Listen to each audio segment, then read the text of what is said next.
Hey everyone, if you follow me on Instagram, you'll know that this is a scheduled upload, and right now I'm actually holidaying somewhere in Italy, Switzerland or Paris. It's really strange talking in the future tense. I mentioned in my last video how to declutter your wardrobe, that we intend to shop it up in Paris. So next month I should have a very exciting video for you on all the goodies that I would have bought, handbags and accessories.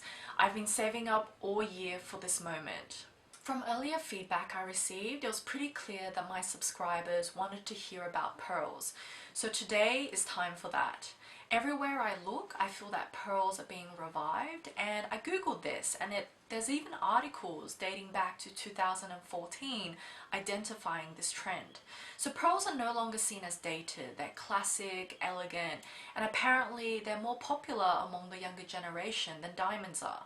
I guess it really is thanks to so many well-known women sporting pearls and how pearls come in a whole variety of styles and size. A few months ago I was at Gucci and I was also very impressed that their spring 2016 collection had faux pearls everywhere. It was really seductive. So today I want to cover the topic under 6 key areas. Where do pearls come from? What are the different types of pearls? What should you look for as a buyer? Styling options. Price is of course a major factor in determining how you pick your pearls. And finally, like all your other jewelry, what you need to do to keep your pearls looking their best. As always, a big thank you to my subscribers for choosing to spend your day with me. I always welcome your feedback and suggestions. Just a heads up that today's video will be long and jam-packed with information, so feel free to grab your snack, grab your drink, get comfortable, and let's get started. Pearls fundamentally fall under 3 categories. In order of price and rarity, they're natural, cultured, and imitation. Natural means that a tiny speck of shell or parasite slips inside a mollusk. This is typically an oyster, but it can also be mussels or clams. Because it irritates them, they start to cover it in layers and layers of nacre, which is the same material that their shells are made of. Nacre is also what makes up mother of pearl, the inner layer of shells, and another popular material used for interior finishes, jewelry, buttons, etc. Notice with natural pearls that these layers upon layers result in a pearl that is 100% made of nacre. And this typically will take a very long time, at least 20 years. What is misleading about this diagram though is that perfectly round pearls in the wild are extremely rare. They usually end up a bit bizarre looking. A common myth is that a speck of sand will result in a pearl, and this is not the case, or else we would have pearls growing everywhere all the time. Usually 1 in 10,000 wild oysters will create a pearl, and only a small fraction of that 20 years later will be considered good enough to be used in the jewelry industry and up to our standards. So going back to the diagram, you'll notice immediately that a cultured or farmed pearl, which is not as nice a term, speeds up the entire process by having an artificial sphere as the base, such as a bead. And once a few layers of nacre is deposited, typically within 6 months, the pearl is removed and ready for sale. The other bonus is that perfectly round pearls are easier to achieve. Whether it's natural or cultured, the longer the pearl stays inside the mollusks, the larger it becomes as more layers of nacre are deposited. This whole technique was developed by Japanese Mikimoto in the 18th century, where pearls were of high demand but were expensive and limited in number. Today, Mikimoto is a well-known luxury brand name for pearls, but back then he was a very hated individual because he put pearl divers out of work and significantly reduced the demand for natural pearls by flooding the market with quite a bit cheaper cultured pearls that looked just as nice and were often perfectly round. Apparently, 95% of pearls sold today are cultured. Natural pearls were over-harvested in the 18th and 19th centuries, so if you ever come across one, it's most likely heirloom jewelry that is near 100 years old and would easily cost $1 million or more. To my knowledge, I think there is a tiny number of pearl divers left. Apparently they've been diving for at least the last 80 years for natural pearls. To make it more confusing for you, there are 4 types of cultured pearls: Akoya, South Sea, Tahitian, and those 3 are all saltwater, and finally freshwater. Saltwater pearls are grown in oceans around the world, while freshwater is usually in lakes and rivers largely based in China. Saltwater pearls require oysters, while freshwater pearls are grown in mussels, which are larger, and so generally more pearls can be farmed at once. This makes freshwater pearls generally more common and less valuable, although high quality and rare freshwater pearls also exist, so it can all be very confusing. The last category, imitation pearls, which are also known as shell pearls, have been documented as early as 1st century China and then again in 16th century Italy when pearls were made out of glass. A century later, a Parisian invented the substance Essence d'Orient, which combined fish scales with varnish to simulate the look of pearls. Since then, all imitation pearls contain this coating. It's applied over a shell, glass, or plastic bead so they look real, but typically they don't have the same weight or smoothness and their luster is much dimmer. Imitation pearls are generally the cheapest option, but to keep everything very confusing for you, there is actually one brand which is known for producing very high quality imitations, and so they are at a higher price point. I'll go into this further in the next category. A single strand of cultured pearls, so we're not even talking natural here, can range in price from $35 to $35,000 plus. And this all comes down to 6 main qualities: size, color, shape, surface, luster, plus the inherent differences between the 4 types of cultured pearls, as they are shaped by their unique geographic location and farming technique. So let's start by looking at what these inherent differences are and what each type of pearl is famous for. Akoya is classic. If you're thinking a round strand of white pearls, you're thinking Akoya. Other options are available, but they're most famous for perfectly round and sharp reflective luster. Grown in Australia, Philippines, and Indonesia, they are the largest saltwater pearls and excellent as statement jewelry. Very high quality, rare pearls of this category will be the most expensive among cultured pearls. Grown in French Polynesia, these are the only naturally dark pearls, as the dark pearls you get from the other 3 categories are all artificially color treated. Again, rare pearls in this category are highly valued and can make Tahitian pearls your second most expensive cultured pearl selection after South Sea. Freshwater pearls have a very diverse selection of colors and shapes, which result in unique and more non-conventional aesthetics. They are also known to be more durable due to thicker nacre, so less prone to wear and chipping. Quite simply, the larger the pearl, the rarer it is and the higher value it holds. The vast majority of cultured pearls are harvested under 10 millimeters. Notice that South Sea are the largest among saltwater pearls, and new farming techniques have apparently resulted in freshwater pearls that are now as large as 20 millimeters. Akoya is classic white with delicate overtones of rose, silver, and cream. Very rarely they get pink and blue pearls apparently. It can be color treated so you can get black pearls. South Sea range from silver to champagne to deep gold, which are considered the most rare and valuable due to the color's increased depth and saturation. Although Tahitian is most known for black, they do range from dark green to light silver. Exotic colors or exotic overtones command higher prices. Freshwater pearls have huge color variation from white to pink to lavender. Metallic is also extremely rare alongside dyed options. Shape is the #1 factor contributing to the value of a pearl.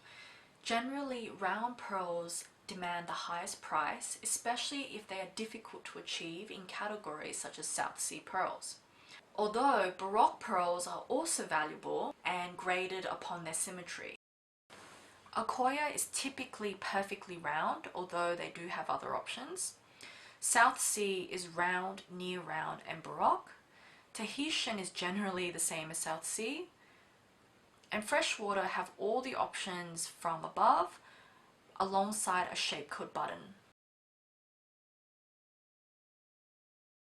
Surface is all about how clean the pearl's outer layer is and whether with your naked eye you can see any blemishes such as pinpricks, scoring, spots or wrinkles. Like all natural gems, there will be imperfections, but it's those which are invisible to the human eye which would demand the highest price.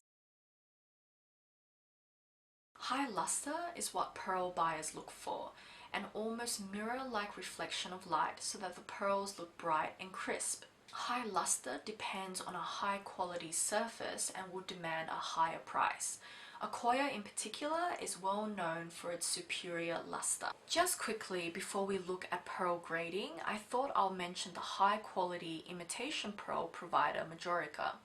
Originating in Spain in the late 19th century, they polished the pearls in between each coating of Essence d'Orient and also use UV radiation to minimize deterioration. They are not cheap, but they do offer a 10-year international warranty for their products. There is unfortunately no internationally agreed upon grading system for pearls.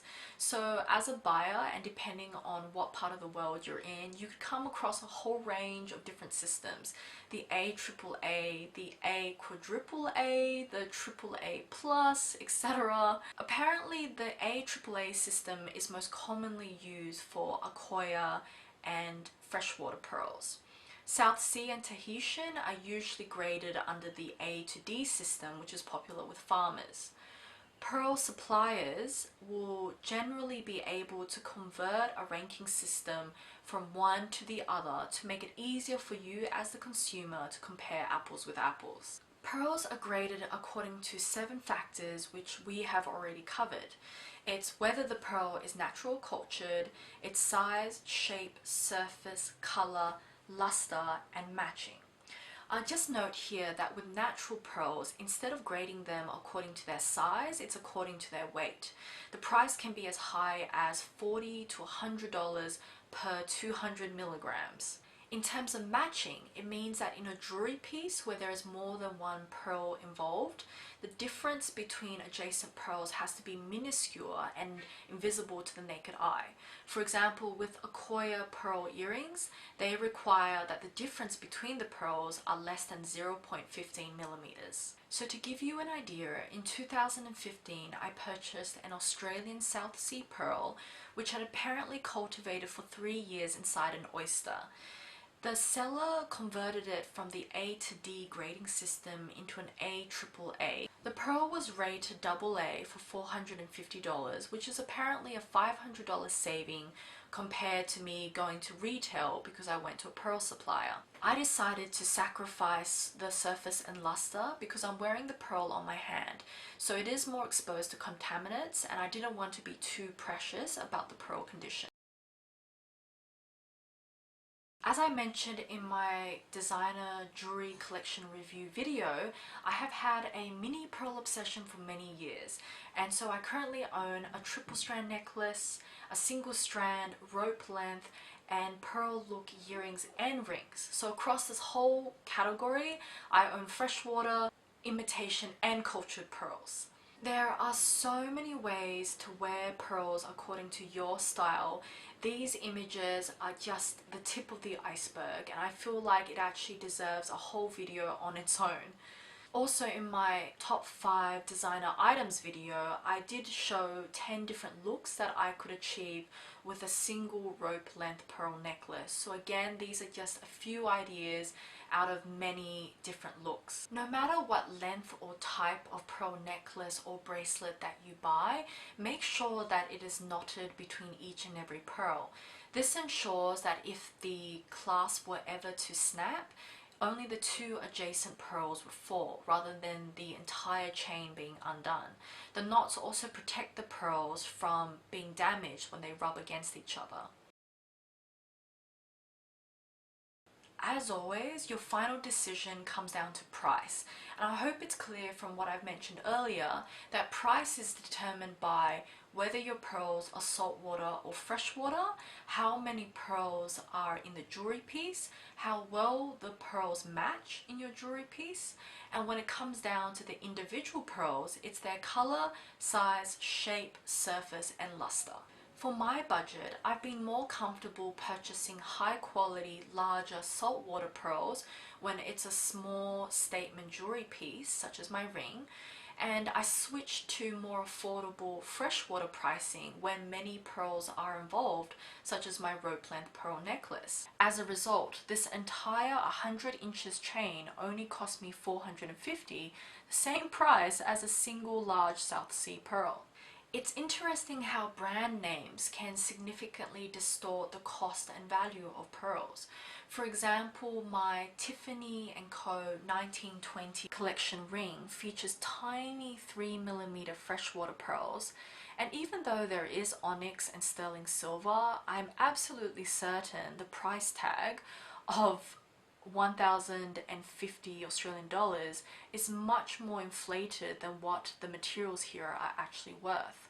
So from that perspective, if you love your pearls, you can buy from any reputable pearl supplier instead of going only to the brand names like Tiffany & Co, Mikimoto, etc. Another option is to look at imitation costume pearls. So this is where the big fashion houses get involved, such as Chanel and Dior.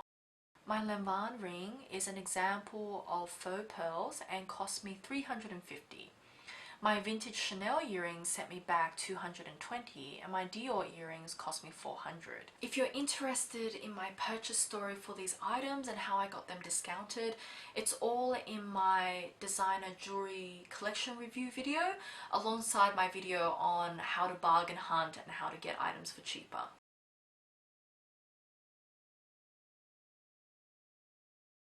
Cultured and imitation pearls can be damaged by extreme temperatures, and their luster can also be reduced by chemicals. So make sure you always put your pearls on last after you're finished with your makeup, your hairspray, perfume, sunscreen, etc. A guide I read recommended a 30-minute gap between getting dressed and putting your pearls on, which I find quite significant. Keep your pearls away from alcohol and anything acidic like juice. Unfortunately, the natural acids in our body oil and sweat can damage pearls. So as a general note, it's always a good idea when you remove your pearls to wipe them down with a soft damp cloth to remove any residue. In storage, never store your pearls in a sealed airtight container, as they contain trace amounts of water and they need to breathe. If they don't get to breathe, they will become brittle and this can damage the luster. So your typical padded jewelry box or soft velvet jewelry bag will do the job. Just make sure to keep your pearls away from hard jewelry items such as rings so they don't get scratched. So everyone, I've been experimenting recently with my video formats and topics. I try to make it more entertaining, but with today's topic, it just had to be jam-packed. I hope you understand, and I hope it was clear to you, because honestly, when I was researching, I got a little bit confused and I didn't want to pass that on to you guys. So next month I expect to have an exciting video for you in terms of what I've picked up on my Paris shopping trip. If you follow me on Instagram, you might already get sneak peeks, depending on if today I'm already in Paris or not. Again, future tense. For those of you who follow me on Instagram, you would have also seen that I did pick up a beige Prada bags. So at some point in the future, I probably will do a review on that. If you're interested, let me know. So hope you guys are all doing well, and see you again in a few weeks.